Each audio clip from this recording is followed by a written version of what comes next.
എല്ലാവർക്കും നമസ്കാരം. ഇന്ന് 2026 മാർച്ച് 25 ബുധൻ. കൊല്ലവർഷം 1201 മീനം 11. ഇന്നത്തെ പൊതുവായ നക്ഷത്രഫലം നോക്കാം. അശ്വതി, ഭരണി, കാർത്തിക. മേടക്കൂറ്. തൊഴിൽ രംഗത്ത് അനുകൂലമായ മാറ്റങ്ങൾ പ്രതീക്ഷിക്കാം. സാമ്പത്തിക കാര്യങ്ങളിൽ അനാവശ്യ ചെലവുകൾ ഒഴിവാക്കാൻ ശ്രദ്ധിക്കണം. കുടുംബത്തിൽ സമാധാനം നിലനിൽക്കും. രോഹിണി, മകയിരം. അരഭാഗം. ഇടവക്കൂറ്. പരീക്ഷകളിലും ഇന്റർവ്യൂകളിലും വിജയിക്കാൻ സാധ്യതയുണ്ട്. ജോലിഭാരം വർദ്ധിക്കുമെങ്കിലും അത് കൃത്യസമയത്ത് പൂർത്തിയാക്കാൻ സാധിക്കും. ആരോഗ്യ കാര്യങ്ങളിൽ പ്രത്യേക ശ്രദ്ധ വേണം. മകയിരം അരഭാഗം. തിരുവാതിര, പുണർദം മുക്കാൽ ഭാഗം. മിഥുനക്കൂറ്. പുതിയ സംരംഭങ്ങൾ തുടങ്ങാൻ ആഗ്രഹിക്കുന്നവർക്ക് അനുകൂലമായ സമയമാണ്. വാക്കും പ്രവൃത്തിയും ഫലപ്രദമാകും. ദൂരയാത്രകൾക്ക് സാധ്യത കാണുന്നു. പുണർദം കാൽ ഭാഗം. പൂയം, ആയില്യം. കർക്കിടകക്കൂറ്. കർമ്മരംഗത്ത് സഹപ്രവർത്തകരിൽ നിന്നും സഹായം ലഭിക്കും. വീടിന്റെ അറ്റകുറ്റപ്പണികൾക്കായി പണം ചെലവഴിക്കേണ്ടി വരും. മനസ്സിന് സന്തോഷം നൽകുന്ന വാർത്തകൾ കേൾക്കാൻ ഇടവരും.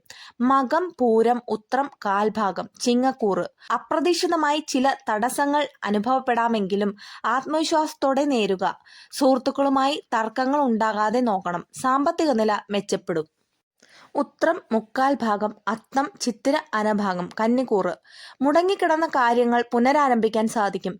കൃഷിയിൽ നിന്നോ ഭൂമി ഇടപാടുകളിൽ നിന്നോ ലാഭം പ്രതീക്ഷിക്കാം. കുടുംബാംഗങ്ങളോടൊപ്പം സമയം ചെലവഴിക്കാൻ സാധിക്കും.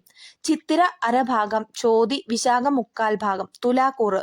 തൊഴിൽ രംഗത്ത് സ്ഥാനക്കയറ്റത്തിനോ അംഗീകാരത്തിനോ സാധ്യതയുണ്ട്. ദാമ്പത്യ ജീവിതത്തിൽ സന്തോഷവും സമാധാനവും നിലനിൽക്കും. പുതിയ സുഹൃത്തുക്കളെ ലഭിക്കാൻ ഇടയാകും. വിശാഖം കാൽ ഭാഗം. അനിഴം, തൃക്കേട്ട. വൃശ്ചികക്കൂറ്. വിദേശ യാത്രയ്ക്ക് ശ്രമിക്കുന്നവർക്ക് അനുകൂല വാർത്തകൾ ലഭിക്കും. പണം കടം കൊടുക്കുമ്പോൾ ശ്രദ്ധിക്കുക. മാതാപിതാക്കളുടെ ആരോഗ്യകാര്യങ്ങളിൽ ജാഗ്രത വേണം. മൂലം, പൂരാടം, ഉത്രാടം കാൽ ഭാഗം. ധനുക്കൂറ്. ലക്ഷ്യപ്രാപ്തിക്കായി കഠിനാധ്വാനം ചെയ്യേണ്ടി വരും. കടബാധ്യതകൾ തീർക്കാൻ അവസരം ലഭിക്കും. ഉദ്യോഗസ്ഥർക്ക് മേലുദ്യോഗസ്ഥരിൽ നിന്നും പ്രശംസ ലഭിക്കും. ഉത്രാടം മുക്കാൽ ഭാഗം. തിരുവോണം, അവിട്ടം അരഭാഗം. മകരക്കൂറ്.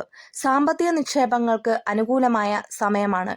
സന്താനങ്ങളുടെ കാര്യങ്ങളിൽ സന്തോഷം അനുഭവപ്പെടും. ഏതു കാര്യത്തിലും വ്യക്തമായ പ്ലാനിംഗ് ആവശ്യമാണ്. അവിട്ടം അരഭാഗം. ചതയം, പൂരുട്ടാതി മുക്കാൽ ഭാഗം. കുംഭക്കൂറ്. ആരോഗ്യം തൃപ്തികരമായിരിക്കും. പ്രണയകാര്യങ്ങളിൽ പുരോഗതി ഉണ്ടാകും. അനാവശ്യ കൂട്ടുകെട്ടുകൾ വഴി പ്രശ്നങ്ങൾ ഉണ്ടാകാതെ ശ്രദ്ധിക്കണം. പൂരുട്ടാതി കാൽ ഭാഗം. ഉത്രട്ടാതി, രേവതി. മീനക്കൂറ്. വിദ്യാഭ്യാസ രംഗത്ത് മികച്ച നേട്ടങ്ങൾ കൈവരിക്കും. ഗൃഹനിർമ്മാണത്തിൽ പുരോഗതി ഉണ്ടാകും. മനസ്സിനെ അലട്ടുന്ന പ്രശ്നങ്ങൾക്ക് പരിഹാരം കണ്ടെത്തും. ദോഷപരിഹാരത്തിനായി ബുധനാഴ്ചയായതിനാൽ വിഷ്ണു ഭജനം നടത്തുന്നത് ഉചിതമായിരിക്കും. ശ്രദ്ധിക്കുക, ഇത് പൊതുവായ ഫലമാണ്. വ്യക്തിപരമായ ജാതകം അനുസരിച്ച് ഫലങ്ങളിൽ മാറ്റം വരാം. എല്ലാവർക്കും ശുഭദിനം നേരുന്നു. നന്ദി.